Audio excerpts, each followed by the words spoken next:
श्री कृष्ण गोविंद हरे मुरारी नाथ नारायण वासुदेव श्री कृष्ण गोविंद हरे मुरारी नाथ नारायण वासुदेव नाथ नारायण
कल सुने कि ऋषियों ने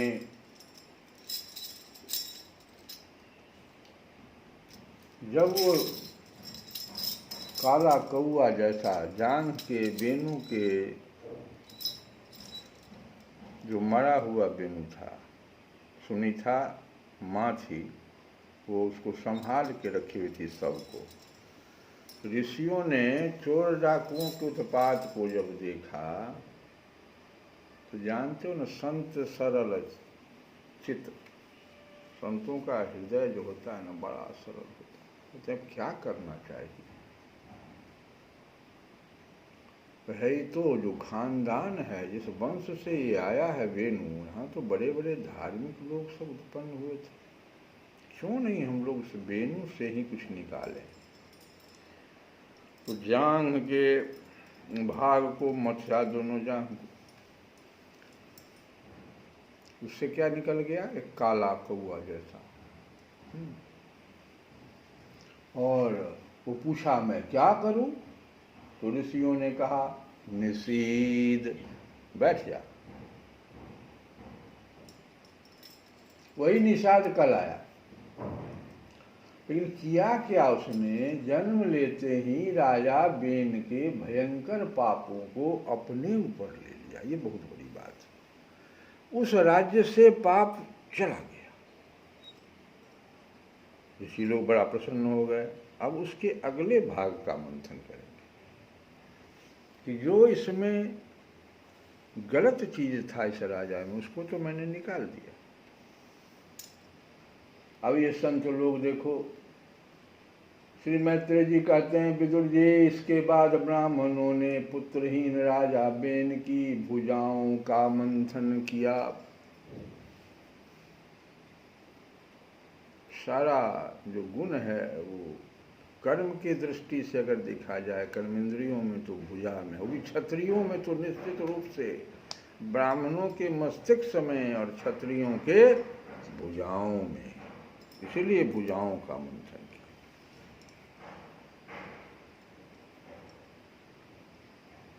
तब उनसे एक स्त्री पुरुष का जोड़ा प्रकट हुआ। ब्रह्मवादी ऋषि उस जोड़े को उत्पन्न हुआ देख और उसे भगवान का अंश जान बहुत प्रसन्न हुए और बोले, ऋषियों ने कहा यह पुरुष भगवान विष्णु की विश्वपालनी कला से प्रकट हुआ है, और यह स्त्री उन परम पुरुष की अनपायनी, कभी अलग न होने वाली को कहते हैं अनपायनी। अनपायनी शब्द का अर्थ समझो, बहुत सारे भजन में अनपायनी शब्द आता है। तो उन परम पुरुष की अनपायनी शक्ति लक्ष्मी जी का अवतार है, कभी जो अलग न हुई है उस पुरुष से। यह पुरुष अपने सुयश का प्रथन विस्तार, अपने सुयश का प्रथन विस्तार करने के कारण परम यशस्वी, इसीलिए इसका नाम पृथु रखा जाए। तो पृथु नामक सम्राट होगा, राजाओं में यही सबसे पहला होगा। यह सुंदर दांतों वाली एवं गुण और आभूषणों को भी विभूषित करने वाली सुंदरी इन पृथु को ही अपना पति बनाएगी, और इसका नाम अर्ची होगा। तो पृथु और अर्ची, पृथु के रूप में साक्षात श्री हरि के अंश ने ही संसार की रक्षा के लिए अवतार लिया है, और अर्ची के रूप में निरंतर भगवान की सेवा में रहने वाली उनकी नित्य सहचरी श्री लक्ष्मी जी ही प्रकट हुई है। श्री मैत्रेय जी कहते हैं, विदुर जी, उस समय ब्राह्मण लोग पृथु की स्तुति करने लगे, और श्रेष्ठ गंधर्वों ने गुणगान किया, सिद्धों ने पुष्पों की वर्षा की, अप्सराएं नाचने लगी, आकाश में शंख तुरही मृदंग और दुम्भी आदि बाजे बजने लगे। समस्त देवता ऋषि और पितर अपने अपने लोकों से वहां चले आए। जगत गुरु ब्रह्मा जी देवता और देवेश्वरों के साथ पधारे। उन्होंने वेन कुमार पृथु के दाहिने हाथ में भगवान विष्णु की हस्तरेखाएं और चरणों में कमल का चिन्ह देखकर उन्हें श्री हरि का ही अंश समझा। कौन? ब्रह्मा जी। क्योंकि जिसके हाथ में दूसरी रेखाओं से बिना कटा हुआ चक्र का चिन्ह होता है वह भगवान का ही अंश होता है। वेदवादी ब्राह्मणों ने महाराज पृथु के अभिषेक का आयोजन किया। सब लोग उसकी सामग्री जुटाने में लग गए। उस समय नदी, समुद्र, पर्वत, सर्प, गौ, पक्षी, मृग, स्वर्ग, पृथ्वी तथा अन्य सब प्राणियों ने भी उन्हें तरह तरह के उपहार भेंट किए। सुंदर वस्त्र और आभूषणों से अलंकृत महाराज पृथु का विधिवत राज्याभिषेक हुआ। उस समय अनेकों अलंकारों से सजी हुई महारानी अर्ची के साथ वे दूसरे अग्निदेव के सदृश जान पड़ते थे। वीर विदुर जी उन्हें कुबेर ने बड़ा ही सुंदर सोने का सिंहासन दिया तथा वरुण ने चंद्रमा के समान श्वेत और प्रकाशमय छत्र दिया जिससे निरंतर जल की फुरियां झरती रहती थी। वायु ने 2 चंवर दिए, धर्म ने कीर्तिमयी माला दिया, इंद्र ने मनोहर मुकुट, यम ने दमन करने वाला दंड दिया, ब्रह्मा ने वेदमय कवच दिया, सरस्वती ने सुंदर हार, विष्णु भगवान ने सुदर्शन चक्र, विष्णु प्रिया लक्ष्मी जी ने अविचल संपत्ति, रुद्र ने 10 चंद्राकार चिन्हों से युक्त कोष वाली तलवार, अंबिका जी ने 100 चंद्राकार चिन्हों वाली ढाल, चंद्रमा ने अमृतमय अश्व, त्वष्टा जिसको विश्वकर्मा कहते हैं ने सुंदर रथ, अग्नि ने बकरे और गौ के सिंगों का बना हुआ सुदृढ़ धनुष, सूर्य ने तेजोमय वान, पृथ्वी ने चरण स्पर्श मात्र से अभिष्ट स्थान पर पहुंचा देने वाली योगमयी पादुकाएं, आकाश के अभिमानी ध्यौ देवता ने जो ध्यौ देवता तो आकाश के अभिमानी देवता माने जाते हैं। ध्यौ देवता ने नित्य नूतन पुष्पों की माला, आकाश बिहारी सिद्ध गंधर्व आदि ने नाचने गाने बजाने और अंतर्धान हो जाने की शक्तियाँ, ऋषियों ने अमोघ आशीर्वाद, समुद्र ने अपने से उत्पन्न हुआ शंख तथा 7 समुद्र पर्वत और नदियों ने उनके रथ के लिए बेरोक टोक मार्ग उपहार में दिए। इसके पश्चात सूत, मागध और बंदीजन उनकी स्तुति करने के लिए उपस्थित हुए। तब उन स्तुति करने वालों का अभिप्राय समझकर वेन पुत्र परम प्रतापी महाराज पृथु ने हंसते हुए मेघ के सम्मान गंभीर वाणी में कहा। पृथु ने कहा, सौम्य पुत्र, सौम्य सूत, मागध और बंदीजन, अभी तो लोक में मेरा कोई भी गुण प्रकट नहीं हुआ है, फिर तुम किन गुणों को लेकर मेरी स्तुति करोगे? मेरे विषय में तुम्हारी वाणी व्यर्थ नहीं होनी चाहिए, इसलिए मुझसे भिन्न किसी और की स्तुति करो। मृदुभाषियों, कालांतर में जब मेरे अप्रकट गुण प्रकट हो जाएं, तब भरपेट अपनी मधुर वाणी से मेरी स्तुति कर लेना। देखो, शिष्ट पुरुष पवित्र कीर्ति श्री हरि के गुणानुवाद के रहते हुए तुच्छ मनुष्यों की स्तुति नहीं किया करते। महान गुणों को धारण करने में समर्थ होने पर भी ऐसा कौन बुद्धिमान पुरुष है जो उनके न रहने पर भी केवल संभावना मात्र से स्तुति करने वालों द्वारा अपनी स्तुति कराएगा? यदि यह विद्याभ्यास करता तो इसमें अमुक अमुक गुण हो जाते। इस प्रकार की स्तुति से तो मनुष्य की वंचना की जाती है। वह मंदमतिया नहीं समझता कि इस प्रकार तो लोग उसका उपहास ही कर रहे हैं। जिस प्रकार लज्जाशील उदार पुरुष अपने किसी निंदित पराक्रम की चर्चा होनी बुरी समझते हैं, उसी प्रकार लोक विख्यात समर्थ पुरुष अपनी स्तुति को भी निंदित मानते हैं।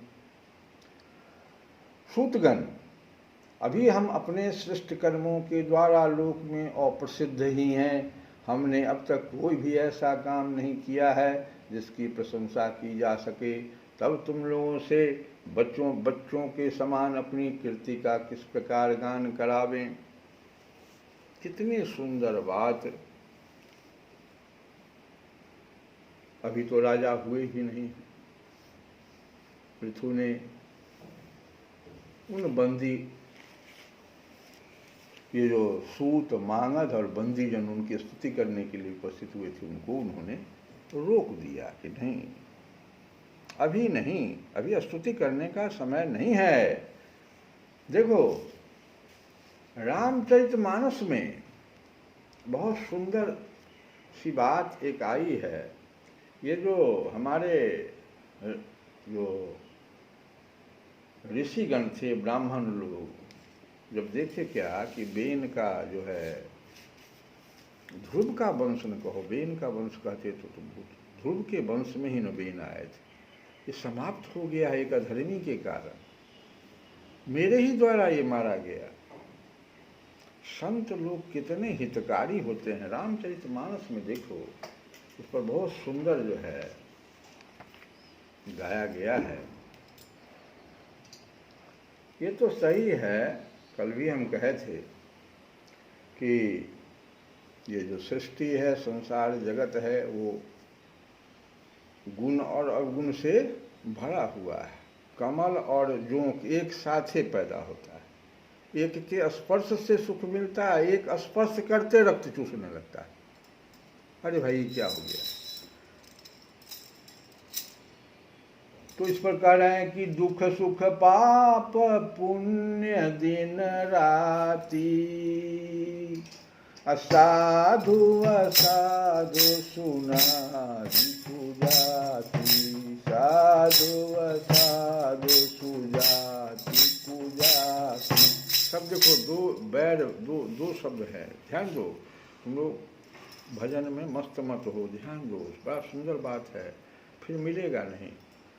रामचरितमानस कई बार आप लोग पढ़िएगा, क्योंकि आपकी इच्छा है पढ़ें, लेकिन थोड़ा सा समझने की जगह पर समझिए, फिर मिलेगा भी ये नहीं।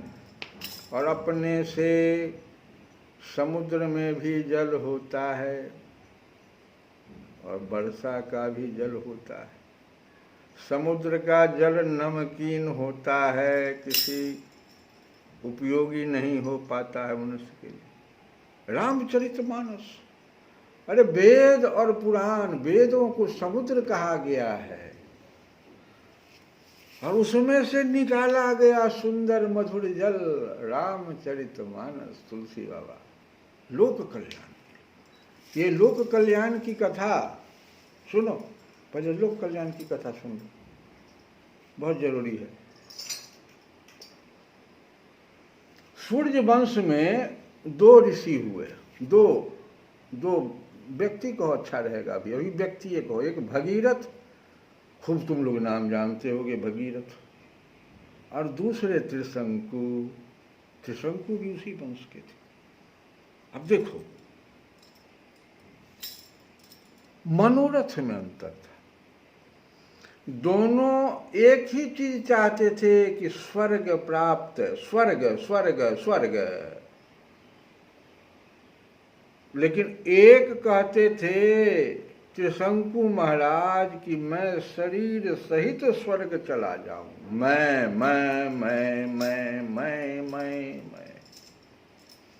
ये बताओ तो शरीर स्वर्ग जाने लायक, वहां स्वर्ग का तो शरीर अलग होता है, इस शरीर से इतनी ममता क्यों? ये अनित्य है, नाशवान है। और त्रिशंकु का देखो, सूर्य वंश का ये दोनों महान व्यक्तित्व, दोनों महान तपस्या किए, लेकिन एक की तपस्या अपने शरीर स्वर्ग जाने की हो गई। दोनों के गुरु एक ही, वशिष्ठ जी। ध्यान दो,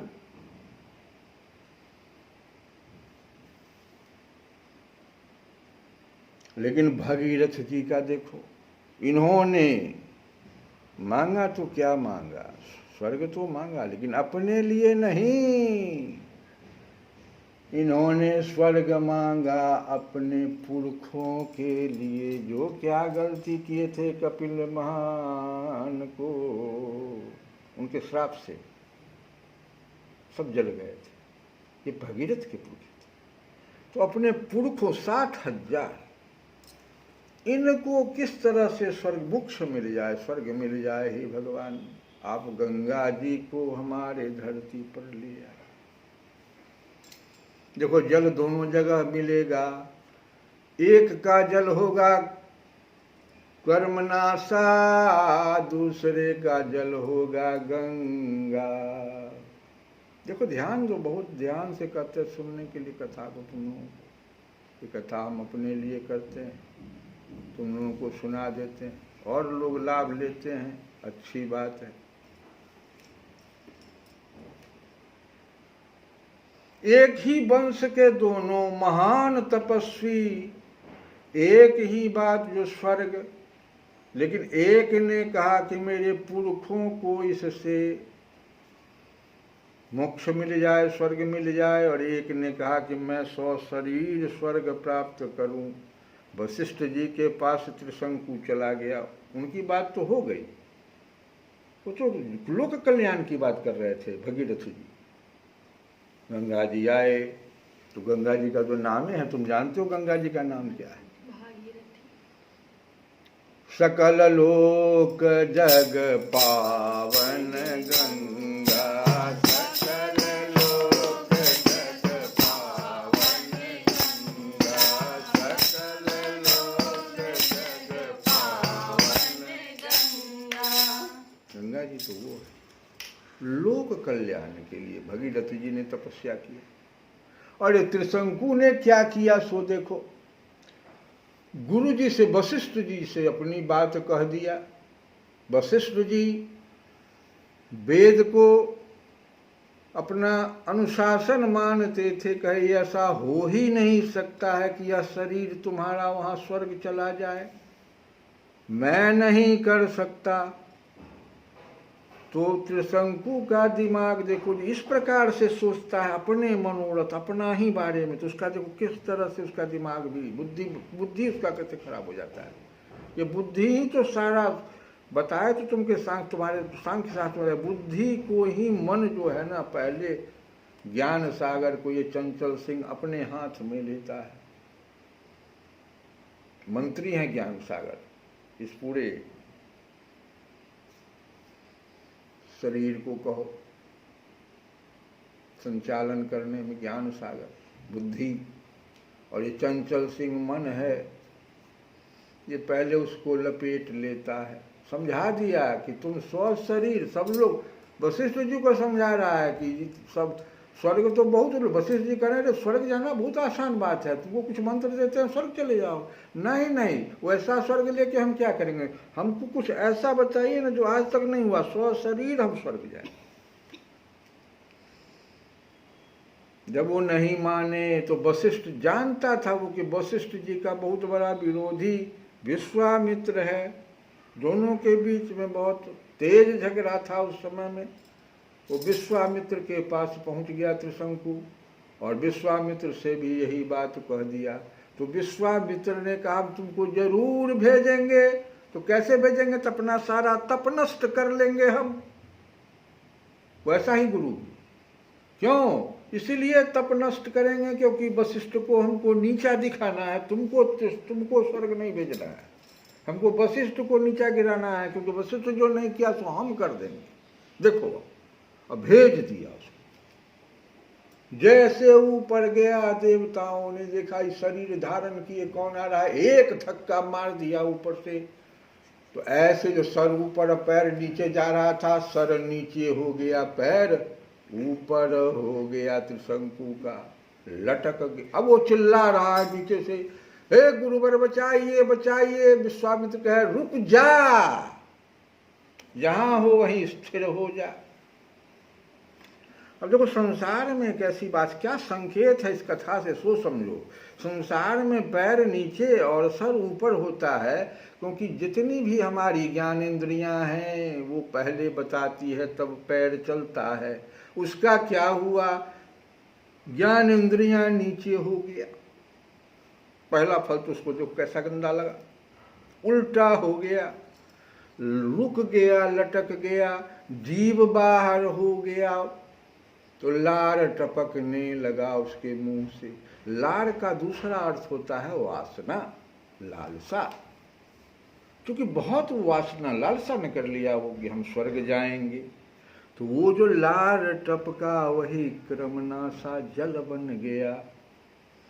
गंगा जी में भी जल है, क्रमनासा नदी में भी जल है, दोनों में लोग स्नान करते हैं, दोनों के पानी को पीते हैं। लेकिन शास्त्र कहता है कि एक में स्नान करने से तुम्हारा सभी पाप धुल जाएगा और क्रमनासा में स्नान करने से तुम्हारा सब पुण्य नाश हो जाएगा।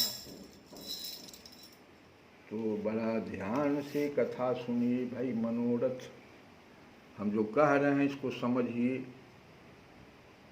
हम कह रहे थे कि समुद्र में भी जल है, लेकिन वो जल वेद के समान है। वेद को सब लोग जैसे समझ नहीं सकते, समुद्र के जल को हम लोग उपयोग में नहीं ला सकते।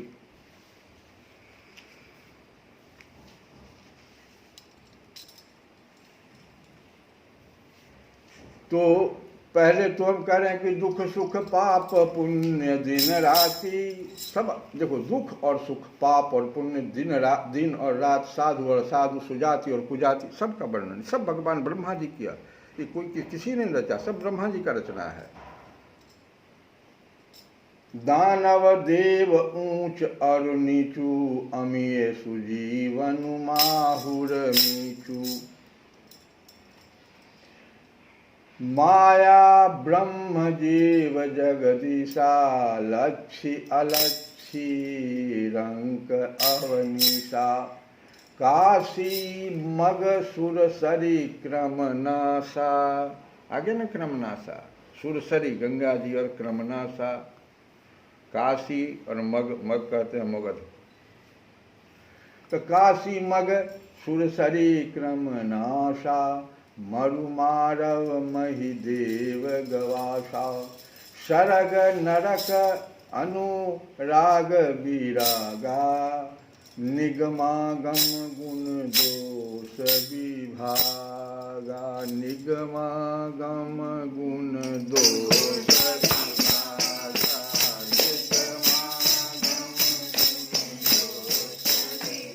ये सब शास्त्रों ने गुण और दोष के नाम पर इन दोनों को, ये सब जितना गिनती हमने किया। तो जड़ चेतन गुण दोष में विश्व किन्न करता संत, ये सब तो विश्व किन्न करतार कहते ब्रह्मा जी को। ये सब तो ब्रह्मा जी के द्वारा रचना हुआ है, जड़ चेतन में जो सब गिना गया। लेकिन सुनो, संत हंस गुण समझना क्या हमको है कि संत हंस गुण गहि पयो, गहि पयो। अपरिहरि भारी विकार। विधाता ने इस जड़ चेतन विश्व को गुण दोष में रचा है, लेकिन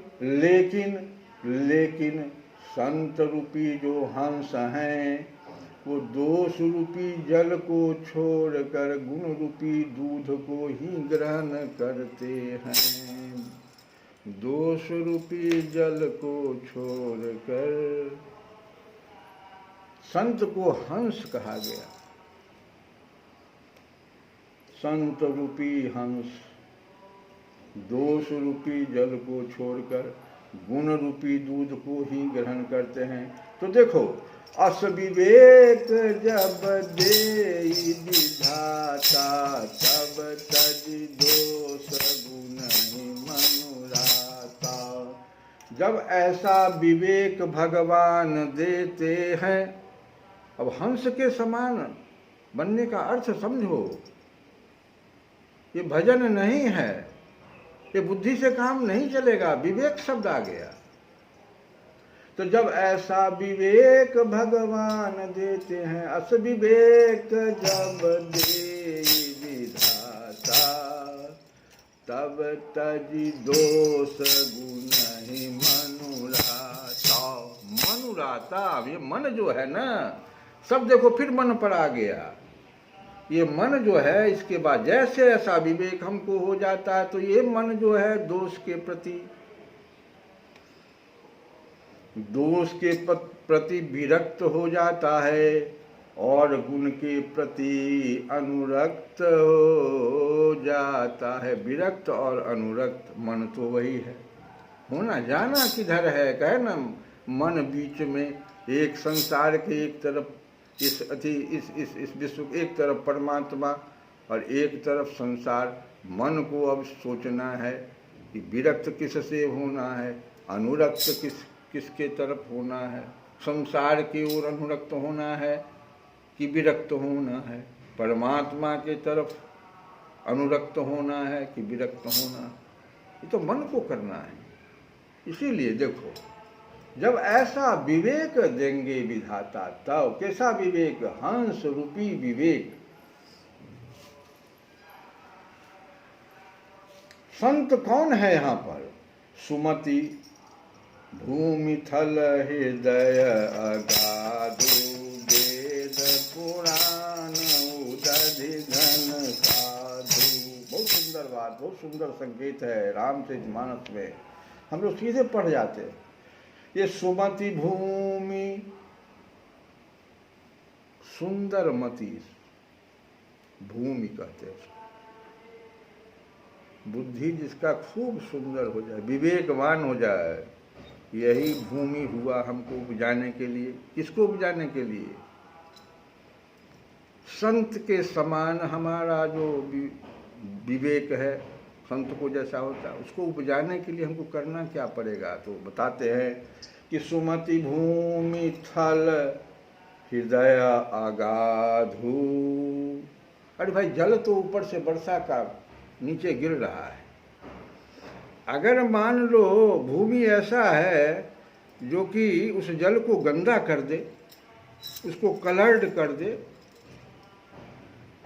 तो ऐसा जल तो नहीं कहेगा, तो वर्षा ऊपर से आ रही है। और वही अगर हम पहाड़ पर या क्या कहते हैं संगमरमर पर गिरा दे, तो फिर वो जल रुकेगा भी नहीं, वो तो फिर भाग जाएगा। हमारे काम का तो नहीं हुआ। तो ऐसा भूमि नहीं। जो उसको गंदा कर दे वैसा भी भूमि नहीं। गंदा करने वाला कौन? हमारा यह मन जो हमेशा विषय वासना में डूबा रहता है अपने हृदय में। कल न गाए थे, काम क्रोध लोभ मोह सबको बुला करके, मक्खन मंडली को बुला करके बैठा देता। वहाँ भगवान बैठे हुए, नहीं तुम लोग चलो बैठो वहाँ पर चल के। अरे ये क्या कर रहे हो? तो जो तुमको वर्षा रूपी जल, जो एक तो वर्षा रूपी जल आया कैसे, ध्यान दो। जिस समुद्र में, जिसको हम वेद कह रहे हैं, जिसको हम समझ नहीं सकते हैं, उसको मेघ ने बहुत बहुत तपस्या करके खींचा ऊपर की ओर, बहुत ज्ञान प्राप्त करके, और उसको अपने पास, ये त्रिशंकु की कहानी कह दी, अपने पास नहीं रखा। भगीरथ की तरह कहा क्या कि हम सब जगह बांटेंगे, जितने लोग लाभान्वित हो। देखो कितना बड़ा संकेत है रामचरितमानस में। ओ हा हा हा, क्या कहे, समझो। तो सुमति भूमि थल हृदय अगाधु, हृदय में भरना है इस जल को।